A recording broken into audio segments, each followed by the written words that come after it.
Sneha and Philip, the lady that mysteriously disappeared on September 10th, 2001, a day before the 9/11 attacks. But was it the 9/11 attacks or something much deeper? 911, what is your emergency? What's your emergency? What's your emergency?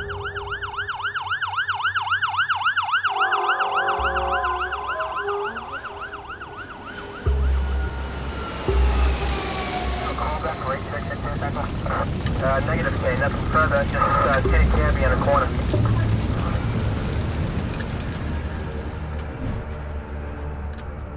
Sneha and Philip was born in India on October 7th, 1969, raised in Albany, New York, and attended a medical school. In 1995, she met Ron Lieberman and they started dating.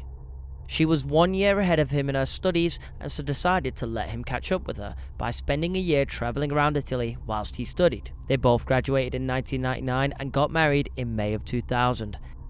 Then moved into an apartment in Battery Park, which was located just next to the World Trade Center. She was 31 years old at the time of her disappearance. At around 11 a.m. on September 10th, 2001, Ron Lieberman left for work, whereas Sneha had the day off work and planned to clean the house. She had a 2-hour instant messaging conversation with her mum between the times of 2 p.m. and 4 p.m. She changed into different clothes and went to do some shopping at a discount department store where she often shopped. The department store was located only a couple of blocks away from their apartment. Using Ron's credit card, she bought some bedding, underwear, lingerie, a dress, and 3 pairs of shoes. When Ron came back, Sneha was still out, but he wasn't worried and went to bed. He thought she spent the night at her auntie's or with her brother, which would not be out of the ordinary. The next day, he woke up and Sneha still hadn't returned, but he still went to work though without being too worried. After his meeting at work, which was located in the Bronx, the news broke out of the plane striking the World Trade Center. He called the apartment phone straight away and there was no reply. Initially, he was worried that she may have got caught up in the attack. He hitchhiked a ride in an ambulance which was headed to the area and took 6 hours to get into Manhattan. He left at 3 p.m. and arrived at 9 p.m. Once he arrived, he used some scrubs from the ambulance to get past the police barricade to get through to his apartment. He couldn't access the front doors to his apartment as the electricity was off, so he had to spend the night at a friend's residence nearby and went back to the apartment the following morning. When he entered his apartment, there was a window which had been left open, and so dust from the attack had entered and covered a lot of the apartment. The only footprints in the apartment were those of the cats. Sneha had left behind her glasses, driver's license, passport, and all of her credit cards. There's quite a lot to digest at the minute, okay? First of all, there's so many things that are talked about with 9/11, but this is like a really cool case about someone that disappeared. Did they disappear the night before? Did they disappear on the day of 9/11? One thing that's really interesting is shout out to that husband, right? Guy took a 6-hour journey. I mean, as you should really, right? I'm praising this, but I'm just saying it took 6 hours for him to get from the Bronx to Manhattan, right? That is a long journey. And not only that, but he had the smarts to dress up in the medical gear because that's what would let him get through that. I was surprised at first. How do you get so close to such a big, I guess, crime scene? But on the day, maybe it was just absolute chaos. I would imagine there's so much going on that there's probably a lot of people getting through pretty easily because the police can't. Well, there's people dying left and right. The buildings are collapsing, and they just got one guy slipping in. Yeah. So I can imagine it was and not too he hard. was dressed in the medical scrub. So if you saw this guy going past, you just think, oh, he's there to help people out. Yeah. It's like when you walk into anywhere with a ladder, you can get in. Yeah. Or maybe the new thing is medical scrubs. Although I couldn't imagine getting into a cinema in medical scrubs. Someone could be. A ladder would work. Yeah. One thing I found interesting about this, though, is the fact that the footprints that were found because of all the dust and everything from this massive explosion was the fact that it was just the cat's footprints. Where were her footprints in the apartment? So it kind of like, She must have been just off that means she has not been back to her apartment since the attack. Yeah. Well, otherwise it would have been... Because if all the dust is coming in, you would see her footsteps unless she has somehow managed to cover that. But I can't imagine it. In the time frame, it doesn't look possible to me. Sneha's name ended up being on the 9/11 victim list. Her family believes she was acting as a hero and ran into the area of the incident to help the victims who were burning, injured, and dying. Ron was handing out flyers which had a picture of Sneha on and tried to show it to the press, but they lost interest once he explained he hadn't talked to her since September 10th, as they only wanted actual 9/11 victims. Sneha's brother played along with the family's belief of her being a war hero, telling ABC News that he had spoken to his sister on the 11th of September, and she had apparently told him that she was helping people inside the towers. This was a lie. Her brother John had actually been fighting with Sneha and hadn't talked to her for 2 weeks. However, the lie worked, and the press ran her picture, but no leads came from it. Her family attended multiple memorials of the 9/11 victims. Right, Chip, tell me, what do you think? Do you think the brother did the right thing here by straight up just lying? I mean, he said that he spoke to her on September 11th, which was a lie, in order to get her face and stuff out there and published so they could help try and find her. But do you think that was right to lie so blatantly, or do you think what the brother did was good, and would you do that I think if you were in the his brother? position, he just wanted that picture to be run by the news, the press, the police, because they were only bothering with people who they thought were actual victims of 9/11. Okay. They thought, no, she's not. She died on 10th or whatever. She went missing on the 10th. So they But didn't care about her because of the 10th, so if he said that he actually spoke to her on 11 Yeah. and made it seem like she was a victim of 9/11, everyone would give more of a shit. But in the bigger picture, it doesn't really help because it kind of messes things up, and he's not giving the correct details, and you need the correct details. I'm to not solve gonna the lie, case. it makes him look a bit sus. It does as well, but he's realistically he's probably just trying to help. Yeah. But he's could be a bit of a mistake doing what he did.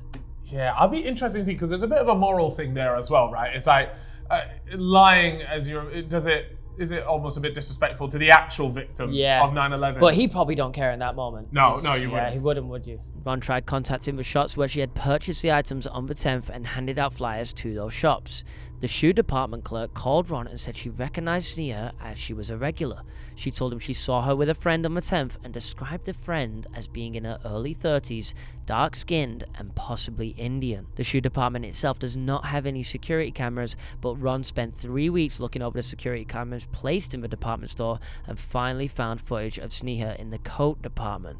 The footage depicted Sneha browsing alone. By 2003, the family had attended many memorials and had felt the comfort of having a community with whom to grieve. In 2003, Ron went to court and filed 2 petitions. One to make his wife a declared victim of a 9/11 attack, and the second petition was a victim compensation fund. The compensation package would have been around $3 to $4 million, and he claimed he intended to create a memorial fund with the money. New York law establishes that to be named a victim of the 9/11 attacks, there needs to be proof of a person's exposure to the attack. Police and officials did not believe Sneha's exposure, and her name was removed from the victims list in 2004. And in 2006, the surrogate court judge ruled that the day of her death should be the 10th of September 2001. However, in 2008, from a 5-judge panel, 4-1 voted to declare Sneha as a victim of the attacks, which resulted in her being officially claimed as a 2,751st victim of the attacks. And although she was officially a victim, Ron couldn't claim any money as the final payments from the Victim Compensation Fund were closed in 2003. But where did Sneha really go? So it's interesting here because she's gone missing. There is no confirmation that she has died in the 9/11 attacks or she's dead at all. But the family really want her to be listed as a victim of 9/11. Why do you reckon that is, though? Like, what? But she could still be out there. Like, there's no...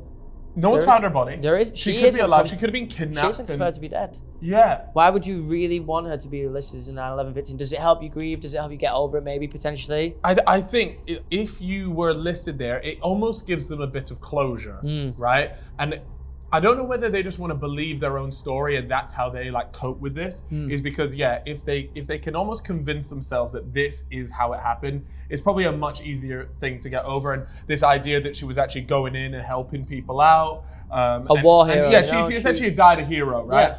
It is a lot more compelling than the fact that maybe she got caught up with the wrong people and she ended up going missing the night before and she's been trafficked somewhere. And you know what I mean? Like, yeah, it's a really weird one. But we should listen to a few more of the theories. One of the initial theories was that Sneha ran away to start a new life. However, she was very close with her mother and she seemed to be very happy. When doing a check into her recent history, there was nothing that suggested she was making plans to run away, and her computer had been thoroughly searched and nothing was found.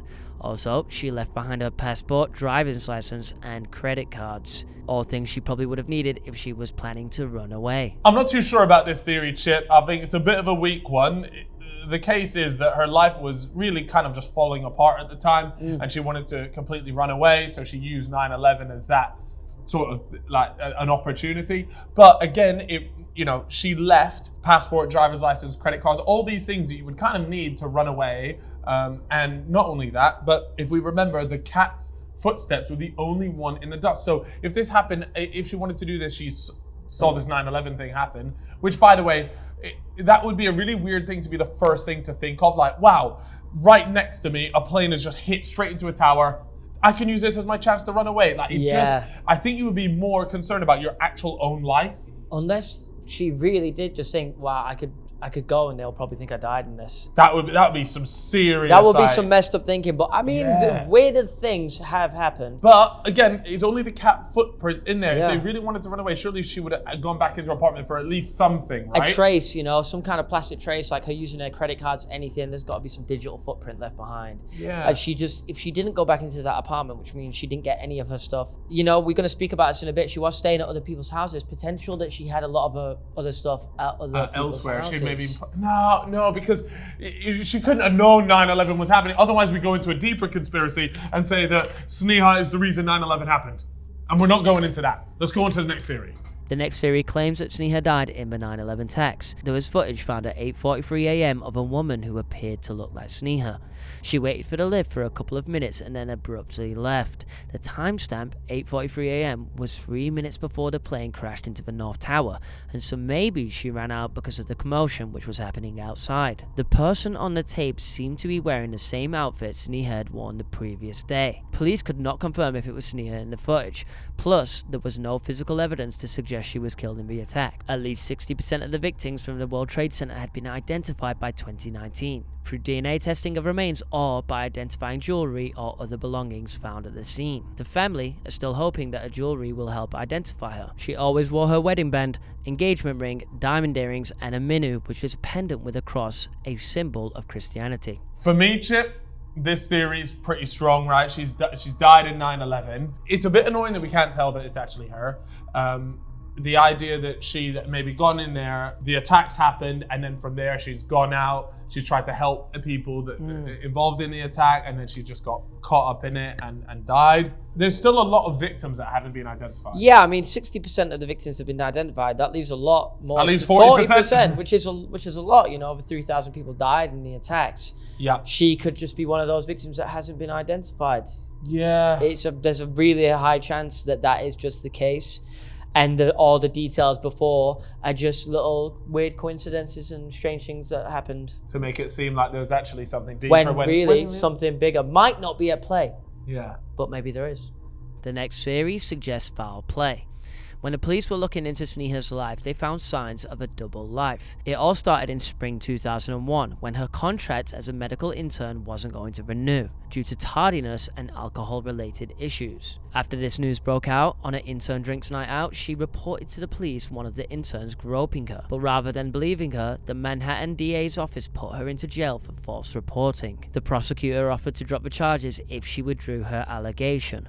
However, she refused. Following that, she failed to comply with the strict guidelines at her new job and failed to meet her substance abuse counselor, and so she was suspended, hence why she was not at work on the 10th of September. Apparently, Ron and Sneha were also having marital problems, and she would meet people at bars and stay at their houses. She would also frequent in lesbian bars. When this came out, her family claimed she hung out at lesbian bars because she felt unsafe around men after the groping incident. Ron denies Sneha being bisexual and doesn't believe she would cheat on him. Following all these points, the police started to consider Sneha meeting up with the wrong people or crowd, which could have ended in her being killed.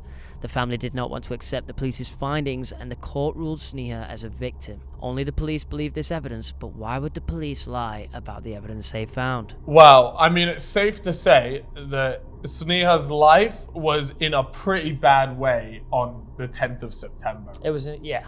She was drinking all the time. That's how she ended up getting suspended from her job, because she was constantly late to her job. And something like that for a medical student, I feel would be kind of a bit off. Well, obviously very off. That's going to potentially mess up your entire career or put a massive halt to it because she was a medical intern, so she was on the up. Yeah, she was. There was also signs of substance abuse, and then not only that, but we talked about it already. Was there marital issues? Was there things going on in her, well, both of their marriage that wasn't going to plan? So did she get caught up with the wrong people? She said that obviously they were going out. There was just a lot of stuff happening in her life where it was in a bad way. But then I think, like, is it all just like a coincidence? Is that enough right there for there to be some serious foul play? And talk about a double life. Was it really a double life, or was it just someone going through a bad time? Do you know what I mean? It doesn't it does sound like she was going through a real tough time. She's staying at friends' houses and stuff, which you could do if you're going through marital problems. You don't want to be at home with your husband if you're arguing constantly. You go stay at friends. You might go out drinking constantly because you're trying to forget. Just that is life for a lot of people, to be honest. And not gonna lie, if you are involved in substance abuse or drinking a lot of alcohol, then you probably tend to get caught up with the wrong people, right? So is there the other side to this where you just think something actually happened to her on the 10th where she did get caught up with the wrong people, and it actually has nothing to do with September 11th. That was just unfortunate timing, which has made it a lot more difficult to figure out what's happened to solve this case. Yeah.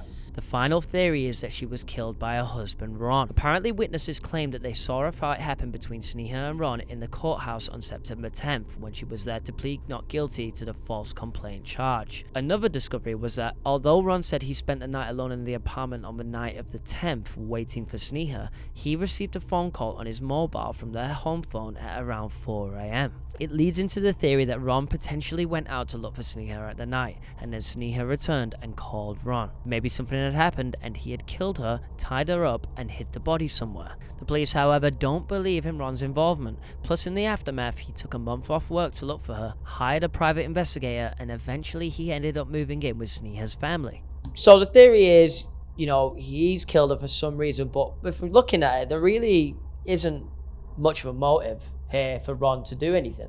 Yeah, it does. The one thing they're going off is the fact that Ron and her had like an argument in the courthouse on September 10th. But if they were already having these sort of like these marriage problems, then it probably wasn't out of the ordinary. It wasn't, it doesn't necessarily say it was like a super violent or like very heated argument.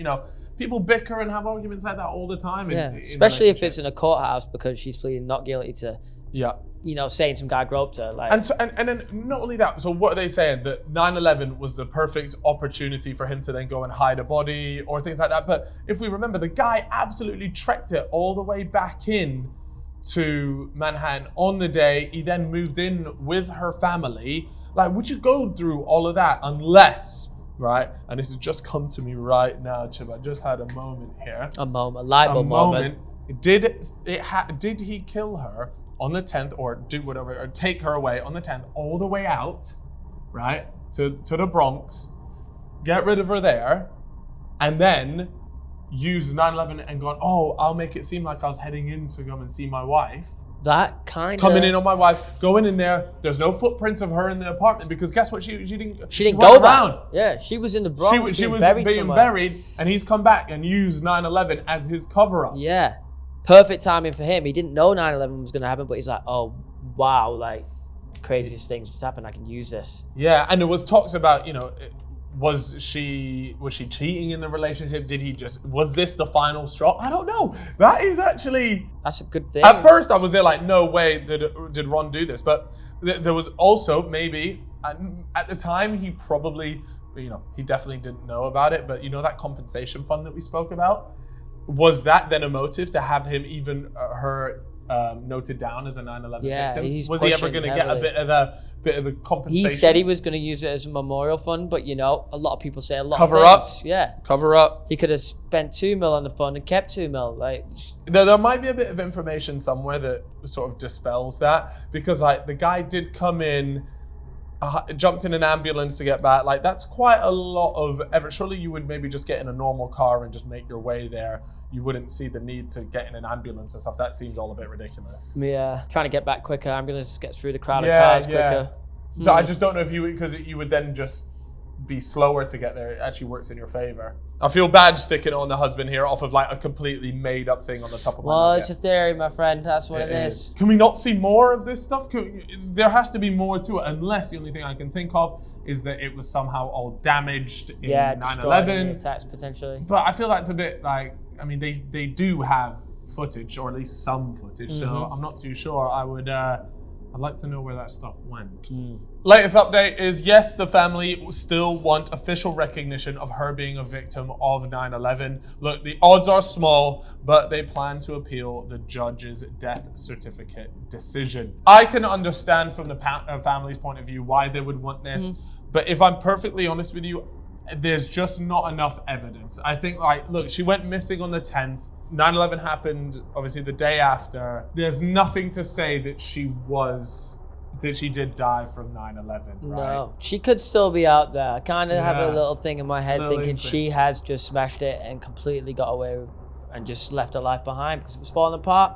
This was a chance. Look, guys, we'd love to know what Yeah. you all think. As always, in the comments, let us know, what is your theory here? This is obviously a really tough one for the family because they want closure. They feel like their closure comes in the form of being a recognized 9/11 victim.